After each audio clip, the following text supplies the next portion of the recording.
आज हम बात करने वाले हैं नेपाल के दिल काठमांडू की, जहां एक तरफ शांति का रंग है, वहीं एक दूसरी तरफ अग्नि का डर है। लेकिन आज नेपाल के सामने जो सबसे बड़ा मुकाबला खड़ा है, वो ना तो सिर्फ राजनीति है और ना ही कोई बाहरी युद्ध।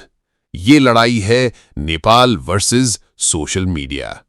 ये कहानी है एक ऐसे नेपाल की जहां सोशल मीडिया और लोगों की आवाज ने इतनी शक्ति पकड़ ली है कि सरकारी बंधन भी थोड़ा हिल गए हैं। जहां से शुरू होता है ये सब, वहीं से शुरू होता है हमारा सफर। काठमांडू की गलियां, छोटी छोटी सड़कें, बाजार और चौक, सब पर लोगों के इमोशंस लिखे हैं। पर अब उनकी आवाज सिर्फ सड़कों तक सीमित नहीं रही। सोशल मीडिया ने उनका प्लेटफॉर्म बदल दिया है। फेसबुक, ट्विटर, इंस्टाग्राम, हर प्लेटफॉर्म एक आईना बन गया है जिसमें नेपाल की असली तस्वीर दिख रही है। ये कहानी शुरू होती है एक छोटे से प्रोटेस्ट से। शुरू में लोग अपनी समस्याएं सिर्फ अपने परिवार और दोस्त के साथ बांट रहे थे, लेकिन जैसे ही सोशल मीडिया ने उनके हाथों में जरिया दिया, सब कुछ बदल गया। लोगों ने अपनी प्रॉब्लम्स और फ्रस्ट्रेशन का इजहार वीडियोस, पोस्ट्स और लाइव स्ट्रीम्स के थ्रू किया। और ये पोस्ट्स सिर्फ नेपाल तक सीमित नहीं रहीं, दुनिया भर में लोगों ने ये देखा और ये वायरल हो गया। एक तरफ नेपाल की सरकार है जो चाहती है कि शांति बनी रहे, लेकिन दूसरी तरफ सोशल मीडिया की वजह से लोगों की आवाज और भी ज्यादा तेज हो गई है। हर एक ट्वीट, हर एक पोस्ट, हर एक रील और वीडियो एक नई सोच और नई डिमांड को जन्म दे रही है। लोग सिर्फ देखते नहीं, वो एक्टिवली पार्टिसिपेट कर रहे हैं।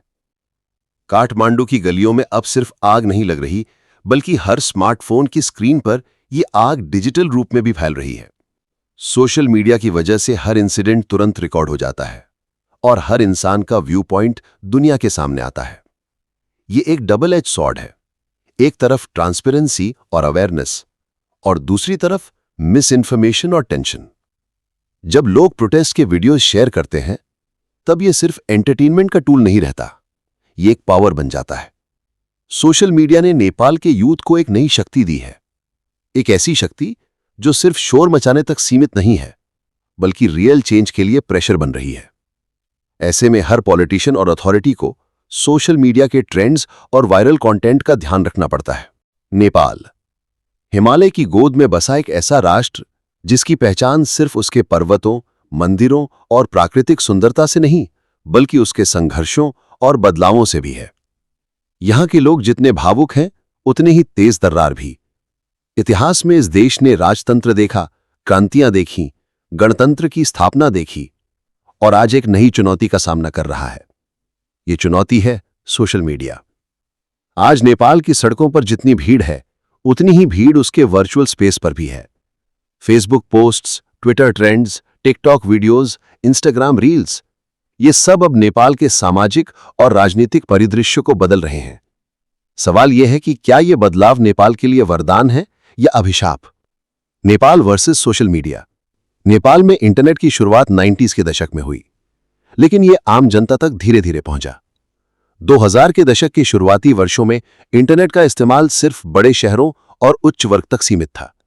गांव और कस्बों में लोग रेडियो और अखबारों के भरोसे रहते थे। लेकिन फिर आया स्मार्टफोन का दौर। सस्ते एंड्रॉयड फोन और डेटा पैकेजेस ने सब बदल दिया। अब इंटरनेट सिर्फ अमीरों तक सीमित नहीं रहा। पहाड़ों से लेकर तराई तक युवाओं के हाथों में स्मार्टफोन आ गया। और जैसे ही इंटरनेट आया, उसके साथ आया सोशल मीडिया। फेसबुक ने सबसे पहले नेपाल के युवाओं को अपनी ओर खींचा। धीरे धीरे ट्विटर, यूट्यूब और फिर टिकटॉक ने पूरे समाज को अपने कब्जे में ले लिया। आज स्थिति यह है कि नेपाल की राजनीति से लेकर संगीत, फैशन से लेकर एक्टिविज्म और यहां तक कि धार्मिक मान्यताएं भी सोशल मीडिया से प्रभावित होती हैं। नेपाल की युवा आबादी, जो कुल जनसंख्या का बड़ा हिस्सा है, सोशल मीडिया की असली ताकत है। पहले जहां आंदोलन करने के लिए सड़कों पर उतरना पड़ता था, आज एक हैशटैग ट्रेंड कराना ही काफी है। पहले जहां अपनी बात अखबार या टीवी तक पहुंचाना मुश्किल था, अब हर युवा अपने स्मार्टफोन से पत्रकार, एक्टिविस्ट और इन्फ्लुएंसर बन गया है। टिकटॉक और इंस्टाग्राम ने तो गांव-गांव से नए चेहरों को स्टार बना दिया है।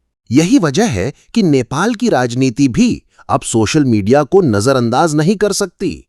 नेता ट्वीट करते हैं, फेसबुक लाइव करते हैं और टिकटॉक पर कैंपेन तक चलाते हैं। नेपाल का लोकतंत्र अभी भी युवा है, ऐसे में सोशल मीडिया ने राजनीति को और भी अस्थिर कर दिया है। एक छोटी सी अफवाह भी फेसबुक पर फैलकर बड़े विरोध में बदल जाती है। किसी भी घोटाले या भ्रष्टाचार की खबर ट्विटर पर वायरल होकर नेताओं को सफाई देने पर मजबूर कर देती है। चुनावों में टिकटॉक और फेसबुक एड्स का खुलकर इस्तेमाल होता है, लेकिन इसके साथ ही कई समस्याएं भी हैं। Fake news, paid troll army, अफवाहें और प्रोपेगेंडा, इन सब ने नेपाल की राजनीति को और भी उलझा दिया है। जहां सोशल मीडिया ने जनता को आवाज दी है, वहीं इसके कुछ खतरनाक पहलू भी सामने आए हैं। फेक न्यूज, झूठी खबरें इतनी तेजी से फैलती हैं कि असली सच्चाई दब जाती है। राजनीतिक पार्टियां और बाहरी ताकतें सोशल मीडिया पर नैरेटिव सेट करती हैं। नेताओं, पत्रकारों और एक्टिविस्ट्स पर ऑनलाइन ट्रोलिंग और धमकियां आम हो गई हैं। टिकटॉक और इंस्टाग्राम पर घंटों बिताने से युवा पढ़ाई और काम से दूर हो रहे हैं। नेपाल के कई गांवों में अब बच्चे किताबों से ज्यादा मोबाइल स्क्रीन से चिपके रहते हैं। नेपाल के हालिया आंदोलनों में सोशल मीडिया ने अहम भूमिका निभाई है। युवाओं के प्रोटेस्ट, महिला अधिकारों की आवाज, भ्रष्टाचार के खिलाफ विरोध, सब कुछ सोशल मीडिया से शुरू होकर सड़कों तक पहुंचता है। जब किसी छात्र की पुलिस हिरासत में मौत हुई तो #justice4 जैसे हैशटैग ने देश भर में आक्रोश फैला दिया। जब सरकार ने इंटरनेट या ऐप्स पर बैन लगाया तो VPN का इस्तेमाल करके युवा और जोर से आवाज उठाने लगे। अंतर्राष्ट्रीय मीडिया ने भी इन्हीं वायरल वीडियोस और पोस्ट से नेपाल की खबरें उठाईं। नेपाल में टिकटॉक सिर्फ एंटरटेनमेंट नहीं है, ये एक सांस्कृतिक क्रांति बन चुका है। गांव की लड़कियां अब टिकटॉक स्टार बन रही हैं। मजदूरी करने वाले युवा अपने डांस और कॉमेडी वीडियो से पहचान बना रहे हैं। राजनीतिक नारे और गाने भी टिकटॉक पर वायरल हो जाते हैं। लेकिन सरकार टिकटॉक को खतरनाक लत मानती है। कई बार इसे बैन करने की कोशिशें हुई। नेपाल सरकार सोशल मीडिया को नियंत्रित करने के लिए कड़े कानून लाना चाहती है। Cyber crime act, fake accounts और अफवाह फैलाने वालों पर केस, टिकटॉक और यूट्यूब पर कंट्रोल। लेकिन जनता इसे अभिव्यक्ति की आजादी पर हमला मानती है। हर बार जब सरकार सोशल मीडिया को बंद करने की कोशिश करती है तो विरोध और भी तेज हो जाता है। नेपाल के लाखों युवा विदेश में पढ़ते और काम करते हैं। वे सोशल मीडिया के जरिए नेपाल की राजनीति और समाज से जुड़े रहते हैं। अमेरिका, यूरोप और खाड़ी देशों में बसे नेपाली युवाओं ने सोशल मीडिया से ही आंदोलनों को सपोर्ट किया। अंतर्राष्ट्रीय मीडिया भी नेपाल के मुद्दों को सोशल मीडिया पोस्ट्स के आधार पर उठाता है। नेपाल का भविष्य सोशल मीडिया से अलग नहीं हो सकता। ये युवाओं की ताकत भी है और उनकी कमजोरी भी।